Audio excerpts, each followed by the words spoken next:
let's now talk about unit vectors. Remember, a unit vector is a vector with a magnitude of 1. Here is vector v, and they tell you if we're in standard position, we're ending at 0.34, which means that we have to go over 3 and up 4 to reach this point. Well, that clearly shows us that the magnitude of v is x component squared plus y component squared, or if you know your Pythagorean triples, you could probably see very quickly that the magnitude has to be 5. Is that a unit vector? No, it's 5 times too big. Here is the little tiny unit vector. I'll call that v with a subscript unit to distinguish it from its capital V.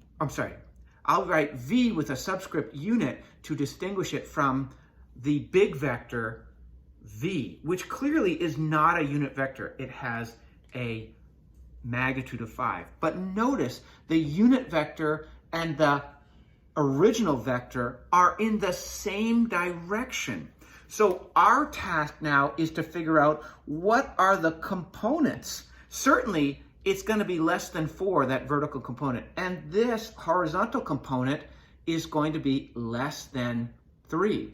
But we do know that the magnitude of v unit, by definition, if I find that magnitude, it will be 1. So here I can tell you this is 1, even though this is 5. So the question is, if we know that this is 1, what are its components? In other words, v unit 1 and v unit 2. We want to find those components, and luckily we can find them. So here's our formula.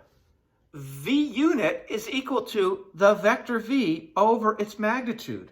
Well, in that example we just did, vector v was 3, 4, and the magnitude was 5, right?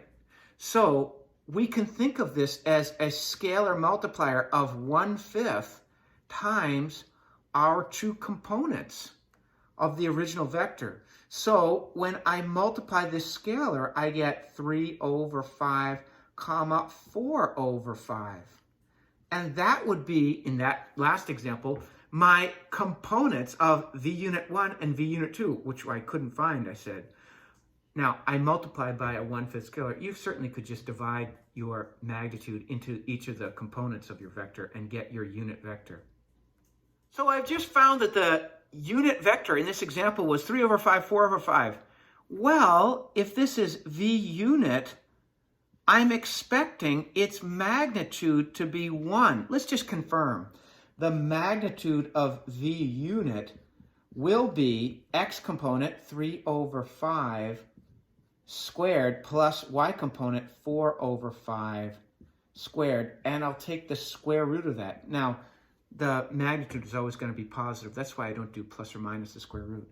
So this will give me 9 over 25 plus 16 over 25 square root, which will equal 25 over 25 square root, which is the square root of 1.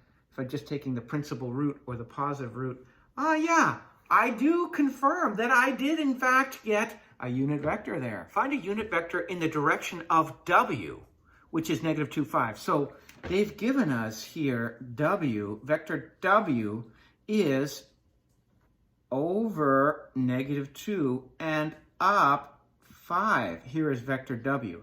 And what we want is this little tiny w unit.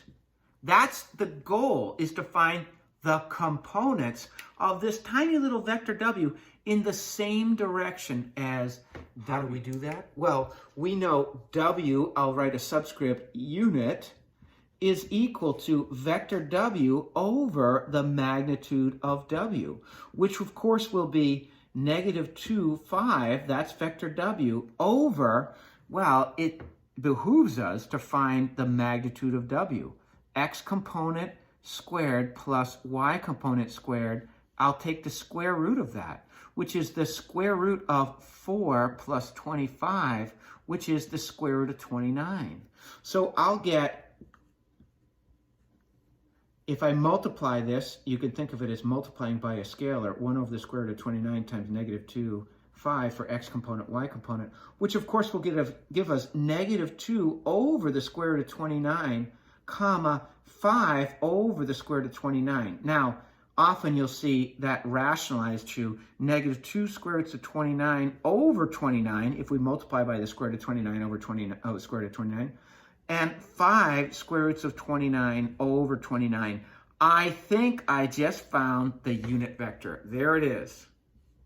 You know what? I think I found the unit vector.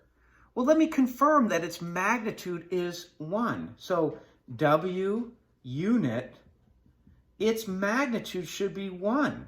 So I'm going to say negative 2 square roots of 29 over 29 squared plus 5 square roots of 29 over 29 squared, and I'll take the square root of all that, which will give me 116 over 841 plus 725 over 841, and I'm taking the square root of that, which, by the way, is 841 over 841 square root, which is the square root of 1, which is 1, which I was hoping for, because I'm telling you that I think I found the components of the unit vector. To confirm that I did, I can see, well, if these are correct, the magnitude of the unit vector should be 1, and that's that distance, and I confirm it is. I'm so happy.